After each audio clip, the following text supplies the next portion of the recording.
I remember standing in the middle of the banquet hall at my parents' 25th wedding anniversary, surrounded by silver decorations, loud music, and relatives pretending we were the perfect family.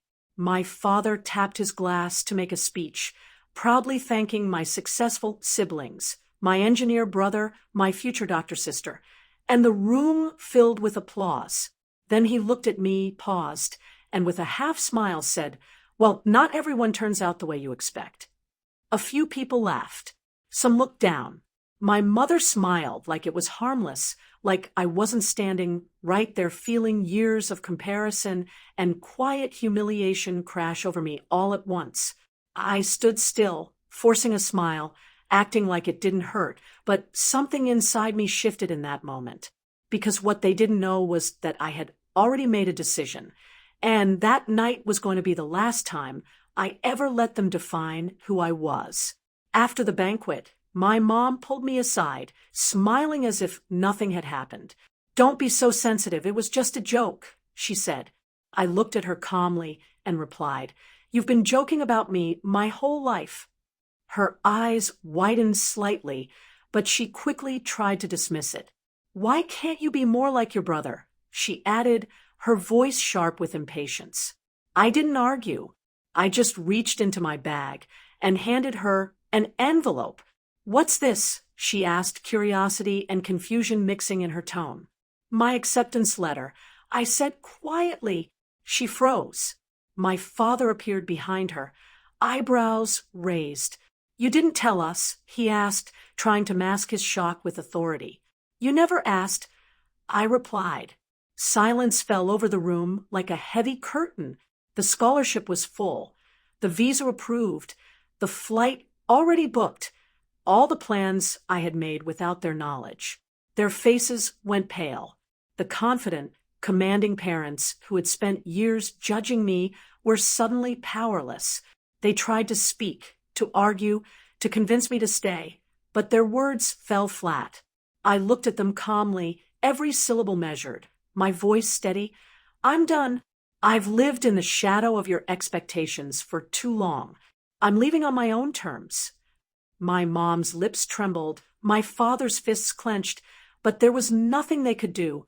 The room felt smaller as I realized the truth. The child they had humiliated and dismissed for so long was finally in control of her own life. I didn't raise my voice, I didn't beg, and I didn't scream. I simply smiled and let them process what they couldn't stop. For the first time, the power had shifted. The people who had belittled me, mocked me, and tried to control me had no idea that the child they thought was weak had become unstoppable. I didn't need their approval. I didn't need their validation. Everything they thought they had over me was gone. And as I walked out that night, leaving the laughter and the cake behind, I felt a quiet satisfaction, a calm certainty that nothing would ever hold me back again. They didn't lose me because of my departure. They lost access to a life they had spent years trying to control. That was my power. That was my victory. And they had no idea it had been mine all along. I didn't wait for anyone to stop me. And I didn't glance back as I stepped out of the banquet hall, leaving behind the music, the laughter, the sparkling decorations, the perfectly arranged tables, and the carefully curated celebration that had always made me feel small, invisible, and inadequate. There were no dramatic goodbyes, no yelling, no pleading, no desperate attempts to convince me to stay. Only the quiet, steady rhythm of my own heartbeat guiding me forward, reminding me with every step that I finally had the power to choose my own path and live life on my terms. For years, I had bent myself, reshaped myself, hidden my ambitions, and silenced my voice to fit into their narrow expectations, shrinking to avoid their disappointment, enduring their subtle jabs, comparisons, and outright humiliations, all while pretending to be content and grateful, though inside I was slowly breaking. But now, as I walked away, the weight of those years began to lift, and I understood that leaving wasn't an act of revenge. It was a reclamation of my life, my dignity, and my identity. I didn't block them. I didn't curse them. I didn't scream my anger into the night. and I didn't announce my victory to anyone. I simply moved into a space where I could breathe freely, where my choices and my voice mattered, where the suffocating pressure of their expectations and judgments no longer had power over me. The irony was clear. All those years of belittlement, comparison, and underestimation had not weakened me. They had sharpened me, strengthened me, and prepared me for this exact moment of liberation.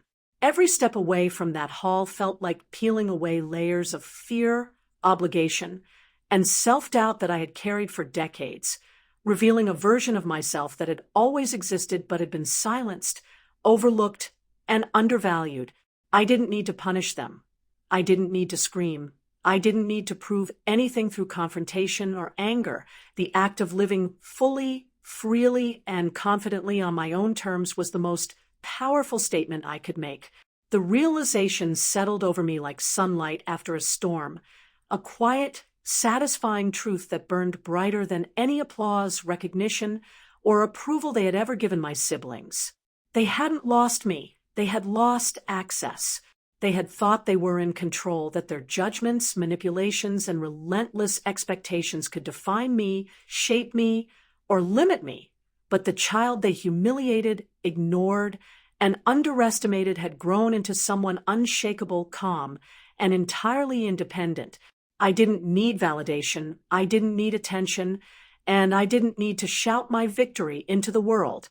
My freedom, my self-respect, my ability to choose my path, and my courage to live without their approval, these were victories they could never take away. As I moved further into the night, feeling the cool air brush against my face, the weight of years of unspoken pain lifting from my shoulders, I realized something profound.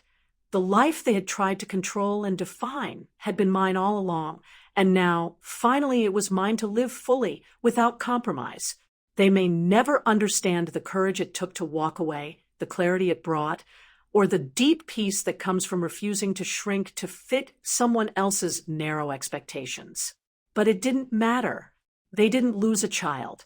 They lost access to the person I had become, someone confident, unstoppable, empowered, and free. And in that quiet, undeniable truth, I found my victory, my power, my peace, and the certainty that the life I had long dreamed of, independent, fearless, unapologetic, and fully my own, had finally begun, and nothing and no one could take it away.